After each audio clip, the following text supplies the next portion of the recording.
UFO എന്ന് പറയുന്ന ജീവികൾ സ്കോൾ എക്സ്പെരിമെന്റ് വന്നിട്ടുണ്ട്. സ്കോൾ എക്സ്പെരിമെന്റ് പുരോഗമിച്ചു കഴിഞ്ഞപ്പോഴത്തേക്ക് പിന്നെ അത് നിർത്തി.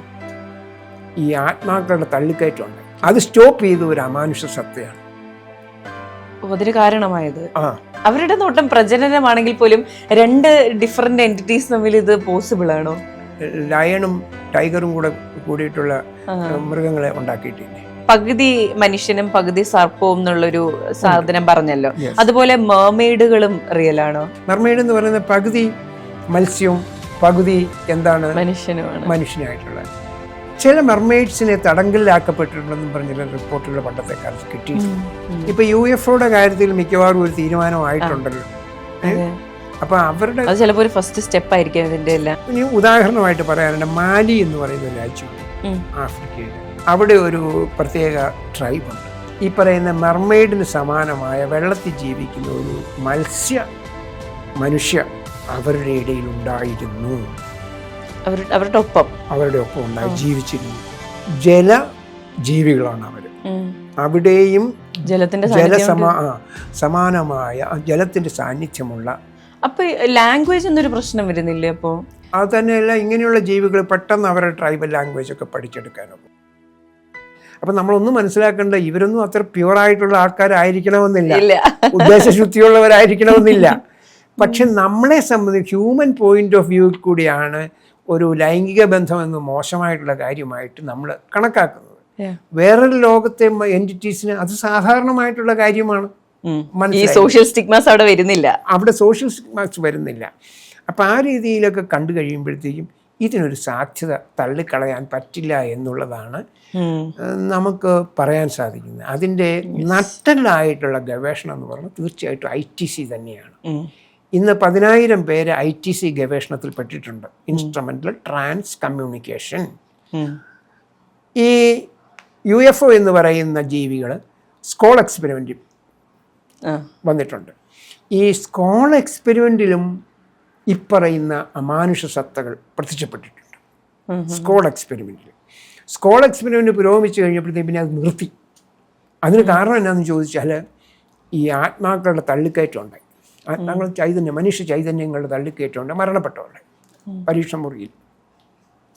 അപ്പോൾ അത് സ്ഥലകാല വ്യവസ്ഥിതിയെ ഭംഗപ്പെടുത്തുകയാണെന്നും പറഞ്ഞ് അവർ ആ എക്സ്പെരിമെന്റ് സ്റ്റോപ്പ് ചെയ്തു. അത് സ്റ്റോപ്പ് ചെയ്ത ഒരു അമാനുഷ സത്തയാണ് അതിന് കാരണമായത്. വളരെ ശക്തമായ അത് ഈ സാറാ വിൽസൺ എസപ്പിൻ്റെ, അത് ഈ അടുത്ത പുസ്തകം വായിച്ചാലേ മനസ്സിലാവുള്ളൂ. ഒരുപക്ഷെ എൻ്റെ മൊബൈലിൽ കാണും. ഞാനൊരു ഈ അമാനുഷ സത്ത പറഞ്ഞു ഈ രീതിയിൽ പരീക്ഷണം തുടരാൻ അനുവദിക്കാൻ പറ്റില്ല. അവരൊക്കെ വളരെ ഹൈ ലെവലിലുള്ള ഇൻ്റലിജൻസ് സത്തകളാണ്. അപ്പോൾ വേദത്തിലും പരാമർശമുണ്ട് ഇത്തരത്തിലുള്ള അമാനുഷ സത്തകൾ. പിന്നെ ഈ അമാനുഷ സത്തകളെക്കുറിച്ച് പ്രതിപാദിച്ചിട്ടുള്ള വേറൊരു പുസ്തകമാണ് റോബർട്ട് മൺറോയുടെ ദ അൾട്ടിമേറ്റ് ജേർണി. ഇതിൽ ഇദ്ദേഹം ഇൻസ്പെക് എന്നാണ് പറഞ്ഞിരിക്കുന്നത്, ഇൻ്റലിജൻസ് സ്പീഷീസ് എന്നാണ് പറഞ്ഞിരിക്കുന്നത് ഈ റോബർട്ട് മൺറോ. അപ്പോൾ റോബർട്ട് മൺറോ സ്വന്തം ശരീരം വിട്ട് അന്യലോകങ്ങളിലേക്ക് യാത്ര ചെയ്തു. ആ യാത്ര ചെയ്ത കൂട്ടത്തിൽ ഒരു ഇൻ്റലിജൻസ് സ്പീഷീസ് 3-4 ഇൻ്റലിജൻസ് സ്പീഷീസുമായിട്ട് ബന്ധമുണ്ടായി. അപ്പോൾ ആ ഇൻ്റലിജൻസ് സ്പീഷീസാണ് ഹെൽപ്പ് ചെയ്യുന്നത്. നീ ഇന്ന രീതി പോയാൽ മതി, ഇന്ന രീതിയിൽ തുടർന്നാൽ മതി, നിനക്ക് മറ്റു ലോകങ്ങളിലേക്ക് എത്താമെന്ന് പറയും. ഞാനത് കോറിലേറ്റ് ചെയ്ത് കിട്ടുന്നുണ്ടോ? മനസ്സിലായി. സോ യുവർ ക്വസ്റ്റ്യൻ, ഗന്ധർവന്മാർ അങ്ങനെയുള്ള മറ്റു ലോകത്തു നിന്ന് വന്നുള്ള എൻറ്റിറ്റീസിനെ നമുക്ക് തള്ളിക്കളയാൻ സാധ്യമല്ല. നിലവിലെ ഗവേഷണം അങ്ങനെ സൂചിപ്പിക്കുന്നുണ്ട്. അതോടൊപ്പം തന്നെ ഈ പറയുന്ന കാര്യം സെക്സ്വലായിട്ടുള്ള ഒരു കാര്യത്തിലാണ് അവർ സമീപിക്കുന്നത് എന്നുള്ളത് ഒരുപക്ഷെങ്കിൽ മനുഷ്യൻ്റെ നോട്ടത്തിൽ അതൊരു തെറ്റായ നടപടിയായിരിക്കാം. ഞാനും അത് തന്നെയാണ് വിചാരിക്കുന്നത്. പക്ഷെ അവരുടെ നോട്ടത്തിൽ അല്ലെങ്കിലോ മനസ്സിലായി. അവരുടെ നോട്ടം പ്രജനനമാണെങ്കിൽ പോലും രണ്ട് ഡിഫറെന്റ് എൻറ്റിറ്റീസ് തമ്മിൽ ഇത് പോസിബിൾ ആണോ? പോസിബിൾ ആകാമല്ലോ. ഇപ്പം തന്നെ നമുക്ക് തന്നെ ഇപ്പം ലയണും ടൈഗറും കൂടിയിട്ടുള്ള മൃഗങ്ങളെ ഉണ്ടാക്കിയിട്ടില്ലേ? നമ്മുടെ ടെക്നോളജി അത്രയൊക്കെ ഉള്ളൂ. അവർക്ക് അതിനപ്പുറമുള്ള ടെക്നോളജി ഉണ്ടായിരിക്കാം, പോസിബിൾ ആയിരിക്കാം. അതുപോലെ ഈ പകുതി മനുഷ്യനും പകുതി സർപ്പവും എന്നുള്ളൊരു സാധനം പറഞ്ഞല്ലോ, അതുപോലെ മെർമെയ്ഡുകളും റിയൽ ആണോ? അവിടെയൊക്കെയാണ് ഈ പോസിബിലിറ്റി ഒന്നും നമുക്ക് തള്ളിക്കളയാൻ പറ്റില്ല. അന്യലോകങ്ങൾ, parallel worlds, space worlds, UFO worlds, ഇതൊക്കെ ഉണ്ടെങ്കിൽ അങ്ങനെയുള്ള ലോകങ്ങളും ഉണ്ടാകാം. അതിനാണ് ഞാൻ ഗാർഡൻ്റെ കാര്യം പറഞ്ഞത്. ഏതെല്ലാം തരത്തിലുള്ള ബഹുതര ജീവികളാണ് ഈ ഭൗതിക ലോകത്തിലുള്ളത്. അപ്പോൾ ഇതിനകത്തൊക്കെ ഉള്ള ഒരു പ്രശ്നം എന്ന് പറഞ്ഞാൽ നമ്മുടെ തന്നെ പരിമിതികളാണ്. നമ്മുടെ അഹങ്കാരം വെച്ച് നോക്കുമ്പോഴത്തേക്കും നമുക്കെല്ലാം അറിയാം. നമ്മുടെ കണ്ണ്, ചെവി, മൂക്ക്, സ്പർശന ശക്തി ഇതുകൊണ്ട് നമുക്കെല്ലാം മനസ്സിലായി. മെർമെയ്ഡ് ഇതുപോലുള്ള ലോകങ്ങൾ തന്നെയാകാനാണ്. മെർമെയ്ഡ് എന്ന് പറയുന്നത് പകുതി മത്സ്യവും പകുതി എന്താണ് മനുഷ്യനായിട്ടുള്ള. ചില മെർമെയ്ഡ്സിനെ തടങ്കലിലാക്കപ്പെട്ടിട്ടുണ്ടെന്നും പറഞ്ഞുള്ള റിപ്പോർട്ടുകൾ പണ്ടത്തെ കാലത്ത് കിട്ടിയിട്ടുമുണ്ട്. അപ്പോൾ ഈ ബേസിക് പ്രിൻസിപ്പിളായിട്ടുള്ള അന്യലോകങ്ങളുണ്ടെന്നുള്ളത് നമ്മൾ അംഗീകരിച്ചാൽ ഈ സാധ്യതകളൊന്നും തള്ളിക്കളയാൻ പറ്റില്ല. ഇപ്പം UFOയുടെ കാര്യത്തിൽ മിക്കവാറും ഒരു തീരുമാനമായിട്ടുണ്ടല്ലോ. അപ്പം അവരുടെ ചിലപ്പോൾ ഒരു ഫസ്റ്റ് സ്റ്റെപ്പ് ആയിരിക്കും ഇതിൻ്റെ എല്ലാം. അതായിരിക്കാം. ഇവർക്കൊക്കെയുള്ള ടെക്നോളജിക്കൽ കഴിവുകളും മറ്റു പലതും നമ്മളെക്കാൾ വളരെ കൂടുതലായിരിക്കാം.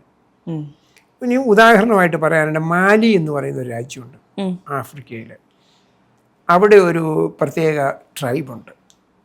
ട്രൈബ് പറയുന്നത് ഈ പറയുന്ന മെർമെയ്ഡിന് സമാനമായ വെള്ളത്തിൽ ജീവിക്കുന്ന ഒരു മനുഷ്യനും ആയിട്ട് കൂട്ടിയോജിച്ചിട്ടുള്ള ഒരു ജീവി അവരുടെ ഇടയിൽ ഉണ്ടായിരുന്നു. അവരുടെ ഒപ്പം ഉണ്ടായി ജീവിച്ചിരുന്നു. അവർ ഇവർക്ക് അന്യലോകങ്ങളെക്കുറിച്ചൊക്കെ ഒത്തിരി കഥകൾ പറയും. അവരുടെ ഫോക്ലോർ മുഴുവൻ ഈ ജീവിയെ പ്രശംസിക്കുന്നതും ആരാധിക്കുന്നതുമായിട്ടുള്ള ഫോക്ലോറാണ് മാലിയിലെ. ആ ജീവികൾ പറഞ്ഞത് ഒരു സൈറസ് ബി. ഇന്നിപ്പം നമ്മൾ ആസ്ട്രോണമി മുഖാന്തരം ഐഡൻറ്റിഫൈ ചെയ്തിരിക്കുന്ന 2 സ്റ്റാർസാണ് സിറിയസ് എന്നാണ്. സിറിയസ് എയും സിറിയസ് ബിയും. ഇത് അന്യോന്യം കറങ്ങിക്കൊണ്ടിരിക്കുന്ന ഒരു ബൈനറി സ്റ്റാറാണ്. ഇതിൻ്റെ ചുറ്റും ഗ്രഹങ്ങളുണ്ടോ എന്ന് ചോദിച്ചു കഴിഞ്ഞാൽ നമ്മുടെ ഇവിടുത്തെ ദൂരദർശിനി വെച്ച് നോക്കിയിട്ട് ഇതേവരെ ഐഡൻറ്റിഫൈ ചെയ്തിട്ടില്ല എന്നുള്ളതാണ് അതിൻ്റെ ഒരു യാഥാർത്ഥ്യം. പക്ഷെ അവർ പറയുന്നത് അതല്ല, ഈ തരത്തിലുള്ള നക്ഷത്രത്തിൽ നിന്ന് വന്നിട്ടുള്ള ജീവികളാണ്, ജലജീവികളാണ് അവർ. അവിടെയും സമാനമായ ജലത്തിൻ്റെ സാന്നിധ്യമുള്ള ഒരു ലോകത്തുനിന്ന് ഞങ്ങളുടെ കൂടെ ഉണ്ടായിരുന്നു. പിന്നീട് അവരിവിടുന്ന് പോയി. അപ്പോൾ ലാംഗ്വേജ് എന്നൊരു പ്രശ്നം വരുന്നില്ലേ? അപ്പോൾ ലാംഗ്വേജ് എന്നുള്ള പ്രശ്നമൊന്നുമില്ല. ലാംഗ്വേജ് നമുക്ക് തോട്ട്സ് മുഖാന്തരവും നമുക്ക് കമ്മ്യൂണിക്കേറ്റ് ചെയ്യാനൊക്കും. അത് തന്നെയല്ല, ഇങ്ങനെയുള്ള ജീവികൾ പെട്ടെന്ന് അവരുടെ ട്രൈബൽ ലാംഗ്വേജൊക്കെ പഠിച്ചെടുക്കാനൊക്കും. ഒന്നും വേണ്ടല്ലോ. ഇവിടെ ഇപ്പം സായിപ്പ് വന്നു കഴിഞ്ഞാൽ എത്ര പെട്ടെന്ന് സായിപ്പ് മലയാളം പഠിക്കും. പക്ഷെ നമ്മൾ ജർമ്മൻ ഭാഷ പഠിക്കണം എന്നുണ്ടെങ്കിൽ നമുക്ക് ഇൻസ്റ്റിറ്റ്യൂട്ടിൽ പോകണം, അവിടെ പോകണം, ഇവിടെ പോകണം. എനിക്കറിയാവുന്ന കുറേ സായിപ്പ്മാർ അവിടുത്തെ ദക്ഷിണാഫ്രിക്കയിലൊക്കെ ട്രൈബൽ ലാംഗ്വേജ് വിതിൻ 1 മന്തിനോടൊക്കെ അവർ പഠിച്ചിട്ടുള്ളവരുണ്ട്. അപ്പോൾ സർവൈവൽ ബേസ് ചെയ്താണെങ്കിൽ എല്ലാവരും നമുക്കിവിടെ തന്നെ 5-8 ലാംഗ്വേജ് സംസാരിക്കും.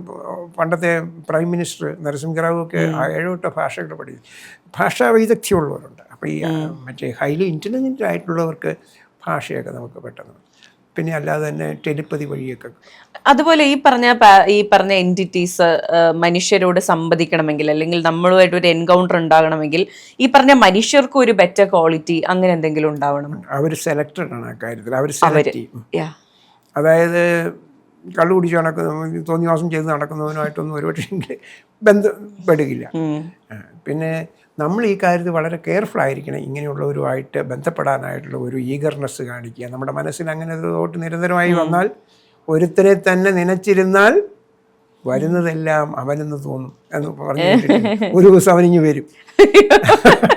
അപ്പോൾ അങ്ങനെയുള്ള കാര്യങ്ങൾ നമ്മൾ അവോയ്ഡ് ചെയ്യുന്നതാണ് നല്ലത്. നമ്മുടെ മനുഷ്യരുടെ ഇടയിൽ തന്നെ നമ്മൾ ഫ്രണ്ട്ഷിപ്പും സമ്പർക്കവും പുലർത്തി പോകണം എന്നുള്ളതാണ് അതിൻ്റെ ഒരു പ്രായോഗിക വശം. പിന്നെ ഇങ്ങനെയുള്ള കാര്യങ്ങളൊരു അന്വേഷണമൊക്കെ നടത്താൻ വേണ്ടിയിട്ട് നല്ല കാര്യം തന്നെ. ഓക്കെ.